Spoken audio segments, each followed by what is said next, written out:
Mangan silere. Hayeng mangan uti thongge. Adidi mangan je tingjele ji singda hingama.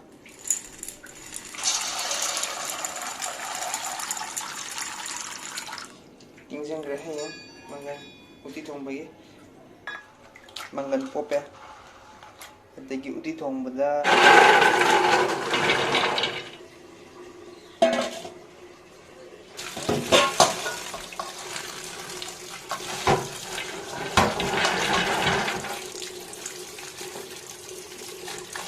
the put the way out in the local piano.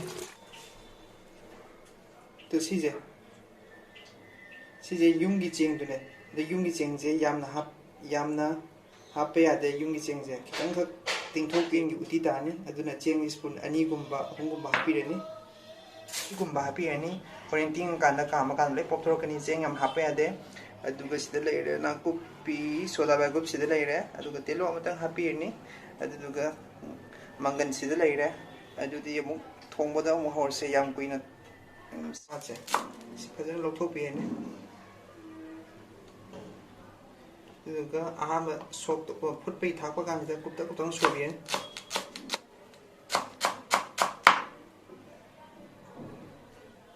Sway soaked over him. Silhouette swayba.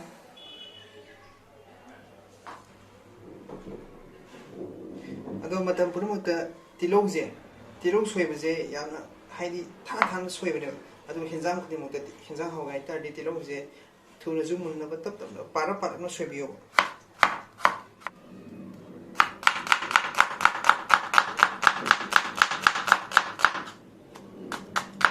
Exactly the Pana, Tilog Swabo.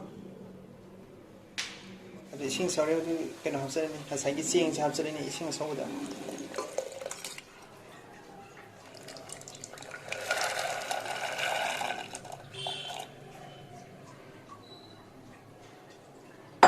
Aku pizza krapi ini. Saya ikut musuh na. Sudah baik na. Saya sudah baik tu. Kita angkat yam dari kita angkat hapsel ni. Ya na. Yam happy ada. Loi pathora kani.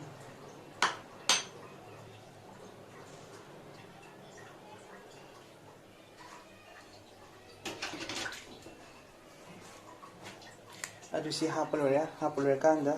Soalnya happy okai dia.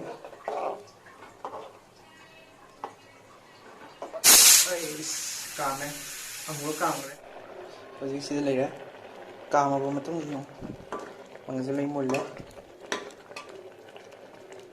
sắp ra đây muốn lấy, gì, rồi sang đây gì, ông sọc to đấy, đi luôn, xem thằng này đi, ok.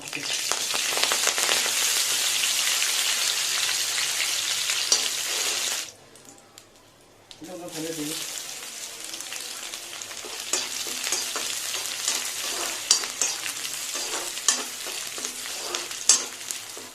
Sing over there, and we got mangan today.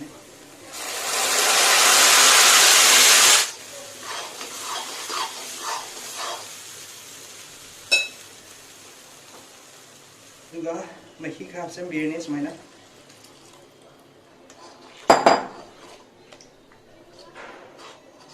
Ngah minit mangam soal ni. Tunggu happy ni, tunggu. Baking powder ka apa ni?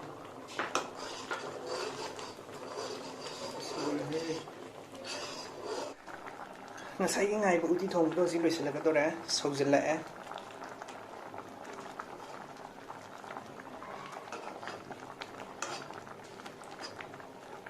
Kita ngầu thì ngầu yang ngầu aja, atau masai mà chú chúng lạc sang cái đấy, con à.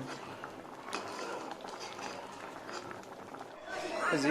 Ooti Thongba ngày với đó, mấy gì gì Diwali cái. Ado, anh nga sai digi Thongba Ooti Thongba do zing loisale, mayan yam changdabida isam samna yam thuna kamaina thongani haibado. Hojik ai thong loisale, ado minute changabda minute 30 amai di changne haidi thongbaga khotbaga tawdida minute 30 sohonba do minute 30 sidai hen Ooti Thongba di hawre chabe yarai.